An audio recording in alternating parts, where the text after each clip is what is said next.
Welcome dear students in your class of chemistry. So let's start dear students our today's topic. बच्चों आज हम लोग क्या करने वाले हैं, जो डाल्टन का रूल पढ़ा था ना उसमें मैं आज आपको बताऊंगा partial pressure and mole fraction के बीच का relationship. So in today's class dear students we are going to watch relationship between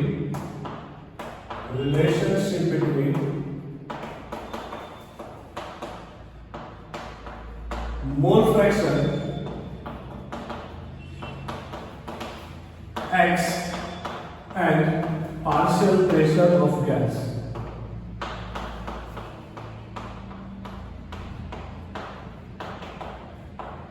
okay तो ये आज हम पढ़ने वाले हैं. लास्ट सेशन में हमने देखा था डाल्टन्स लॉ. डाल्टन्स लॉ याद है हम लोगों को.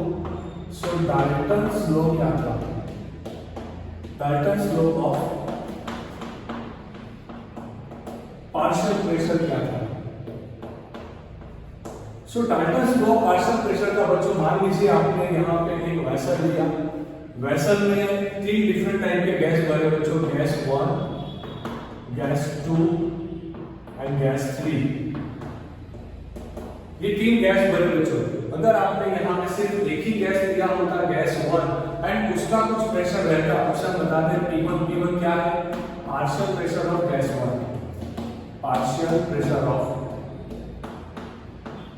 partial pressure of gas 1. Okay P2 क्या है बच्चों? P2 है partial pressure of gas 2. partial pressure of gas 2. P3 क्या है बच्चों? P3 है partial pressure of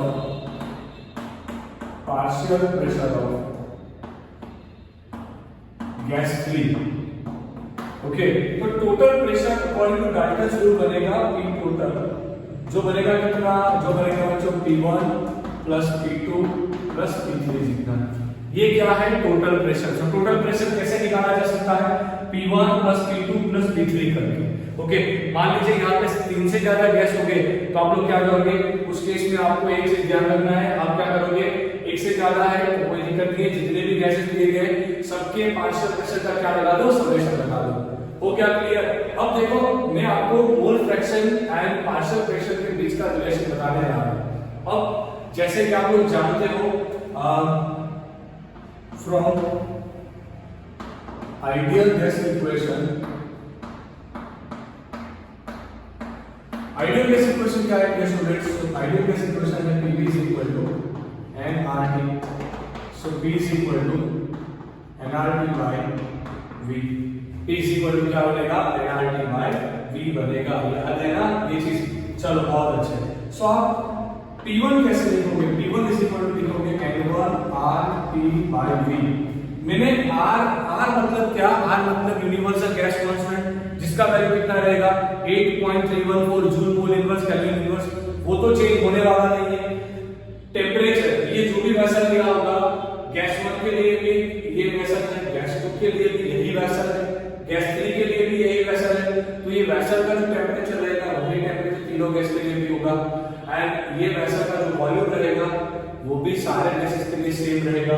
so RT and V तो सेम रहने वाली टर्म है. हमने उसे एज इट इज रखी है. वहां पे नंबर 1 लिखने की जरूरत नहीं है. बस यही तरीके से ये स्टूडेंट्स आप लोग P2 का वैल्यू लिखोगे N2RT by V. यही तरीके से आप लोग बच्चों P3 लिखोगे N3RT by V. हो गया? दिमाग में गया नहीं गया बच्चों? तो इस तरह से आपको कुल मिला के P1 P2 P3 मिल गए. आप चाहो तो टोटल P निकालना हो तो P is equal to लिखोगे nRT divided by V. Okay ये सारी वैल्यू इक्वेशन 1 में सब्स्टिट्यूट कर लो. ये चारों वैल्यू 1 2 3 एंड 4 वैल्यू चारों वैल्यू इस इक्वेशन में सब्स्टिट्यूट कर लो. तो यहां पे क्या बना? nRT by V. ओके या फिर ये है P टोटल. ये है बच्चों P टोटल इसी को क्या बना? P1 का वैल्यू कितना? N1RT by V plus P2 का वैल्यू कितना? N2RT by V plus N3 का P3 का वैल्यू कितना? N3RT by V. ओके अब आप क्या करोगे? यहाँ पे लिखोगे P total is equal to RT by V common, okay, यहाँ पे क्या आएगा N1 plus N2 plus N3, okay. ये बना बच्चों P टोटल, ये क्या बना P टोटल बना। अब ध्यान से देखो, हमें क्या रिलेशनशिप निकालना है, हमें रिलेशनशिप ये निकालना है कि P1 इज इक्वल टू होता क्या है, P1 इज इक्वल टू होगा P टोटल इनटू x1। अब ये x1 क्या चीज है, x1 है बच्चों मोल फ्रैक्शन, x1 है मोल फ्रैक्शन, x1 क्या चीज है बच्चों, x1 है मोल फ्रैक्शन, ओके। अब ध्यान से देखना x1 मोल फ्रैक्शन है, मोल फ्रैक्शन कैसे निकाला जाता है, n1 divide bye n1 plus n2 plus n3 करके, हाँ क्या ना, चलो अब एक काम करके देख लो। सबसे पहले LHS निकालो, LHS कितना है, LHS है बच्चों P1, सो P1 कितना लिखोगे, P1 इज इक्वल टू लिखोगे N1 RT by V। अब चलो RHS निकालो, RHS क्या है बच्चों, RHS है P total into x1, P total into x1।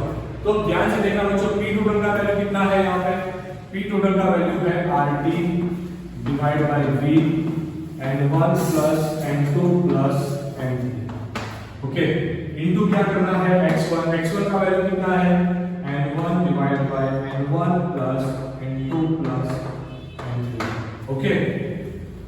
तो अब एक चीज क्लियर हो जाएगी ना।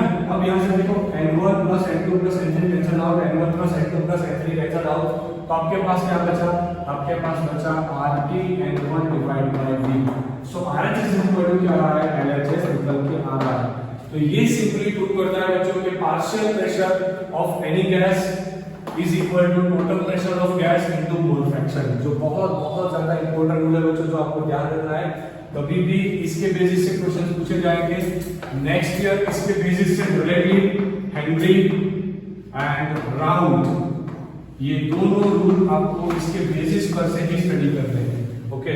तो जो इंपॉर्टेंट चीज है बच्चों उस पे फोकस लगाना, ये सबसे इंपॉर्टेंट चीज थी, relationship between the total pressure, partial pressure and mole fraction. आप चाहो तो यहां से भी ये चीज निकाल सकते हो ना, करना कुछ नहीं है, RT N1 को जो एक साइड पे ले लो, बाकी सारे टर्म्स को एक साइड पे करना है। अगर ये टेक्निक ठीक रहेगी तो यहां से करो सॉल्व, अदरवाइज इस हिसाब से LHS is equal to RHS के हिसाब से भी सॉल्व किया जा सकता है, ओके। सो फटाफट इसका स्क्रीनशॉट निकालो, जल्दी से take a screenshot fast.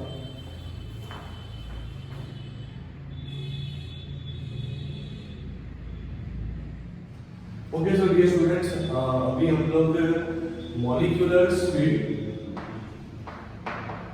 Molecules जो है ना उसकी काइनेटिक एनर्जी, उसके बारे में स्टडी करवाने जा रहा हूं। क्या स्टडी करना है, जो मॉलिक्यूल्स होते हैं उन मॉलिक्यूल्स की काइनेटिक एनर्जी स्टडी करनी है, ओके। अब जैसे आप लोग जानते हो ना कि जो हम किसका स्टडी करने वाले हैं, जैसे कि जो गैस स्टेट का स्टडी करते हैं, गैस स्टेट का। अब गैस स्टेट में होता क्या है, जितने भी गैसियस मॉलिक्यूल्स होते हैं ना वो सारे मॉलिक्यूल्स के पास बहुत ज्यादा एनर्जीज होती है, ओके।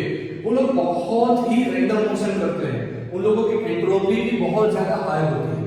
अब जनरली होता क्या है, गैस के जो मॉलिक्यूल्स रहेंगे उनके जितने भी मॉलिक्यूल्स रहते हैं वो सारे मॉलिक्यूल्स बच्चों रैंडम मोशन करते हैं, रैंडम मोशन करते हैं, सही है ना, ओके। अब इस रैंडम मोशन से उनके अंदर एक पर्टिकुलर एनर्जी जनरेट होती है and that is known as a kinetic energy. हर मॉलिक्यूल की कोई ना कोई स्पीड होगी, ओके। आपने जितना भी गैस भरा उस गैस को मल्टीप्लाई कर दो NA से, एवोगैड्रो नंबर से, वो आएगा टोटल नंबर ऑफ एटम्स या फिर टोटल नंबर ऑफ मॉलिक्यूल्स। ये कुल मिला के इसका टोटल क्या आएगा, इसका टोटल एनर्जी आएगा। मतलब यहाँ पर बताना क्या चाह रहे हैं, मान लीजिए हमने कोई भी गैस यहाँ पर कंटेनर ले लिया, उस कंटेनर में हमने डिफरेंट मॉलिक्यूल्स को इमेजिन किया, तो ये सारे मॉलिक्यूल्स बच्चों रैंडम मोशन करेंगे अपने हिसाब से, अपने स्पीड के हिसाब से। सिंपल भाषा में बताओ, so all particles are in motion, all particles are in motion, all particles are in motion and with the different speeds। कई सारे पार्टिकल्स ऐसे होंगे जिसकी स्पीड बहुत ज्यादा हाई होगी, स्पीड वेरी हाई, बहुत सारे पार्टिकल्स ऐसे होंगे बच्चों जिसकी स्पीड बहुत लो होगी, स्पीड वेरी लो। बहुत ज्यादा पार्टिकल बच्चों वैसे होंगे जिसकी स्पीड एवरेज होगी। स्पीड कैसी होगी? स्पीड एवरेज होगी बच्चों, स्पीड एवरेज होगी। तो ये तीन टाइप की बेसिकली मोशंस रहती है, ये तीन टाइप की बेसिकली स्पीड्स रहती है। कई सारे पार्टिकल्स कैसे होंगे जिसकी स्पीड बहुत हाई होगी, बहुत सारे पार्टिकल वैसे मिलेंगे जिसकी स्पीड लो होगी, and most of the particles वैसे मिलेंगे जिसकी स्पीड एवरेज होगी। तो तीन टर्म्स को स्टडी करना है। एक होता है बच्चों मैक्सिमम प्रोबेबल स्पीड, एक होता है बच्चों root mean square speed, and एक होता है बच्चों एवरेज स्पीड। ये तीन स्पीड के बारे में स्टडी करना है। एक कौन है? मैक्सिमम प्रोबेबल स्पीड, मतलब कि सब मान लो कि एक पार्टिकल घूम रहा था 20 किलोमीटर पर आवर से, दूसरा घूम रहा था 30 किलोमीटर पर आवर से, एक घूम रहा था 50 किलोमीटर पर आवर से, कोई एक ऐसा है जो घूम रहा है 180 किलोमीटर पर आवर से। तो जो हाईएस्ट होता है, जो मैक्सिमम पीक होता है, उसकी स्पीड, मतलब वो पार्टिकल की स्पीड जिसकी स्पीड सबसे हाईएस्ट है, ओके, उसे बोला जाता है मैक्सिमम प्रोबेबल स्पीड। और रूट मीन स्पीड क्या है? तो सब पार्टिकल की स्पीड का स्क्वायर निकालो, उसका मीन ले लो, उसे बोला जाता है रूट मीन स्क्वायर, वो भी सीखेंगे। एंड दूसरा होता है, लास्ट होता है एवरेज स्पीड। सारे पार्टिकल्स की एक जनरल स्पीड को ले लिया एंड उसका एवरेज निकाला, उसके पार्टिकल के नंबर से डिवाइड करने के बाद, तो वो होता है बच्चों एवरेज स्पीड। ओके, तो ये बेसिक्स था, ये इतना समझना है। इसका सिंबल होता है V एंड T, ये होता है V R M S, ये होता है V A B। ओके, अब जैसे आप लोग जानते हो, मैंने ऑलरेडी आपको पढ़ा के रखा है कि बोल्ट्जमैन ने एक इक्वेशन दिया था इज इक्वल टू 3/2 kBT। ये किसका इक्वेशन है बच्चों? बोल्ट्जमैन का इक्वेशन है। बोल्ट्जमैन ने क्या बताया? 3/2 kBT।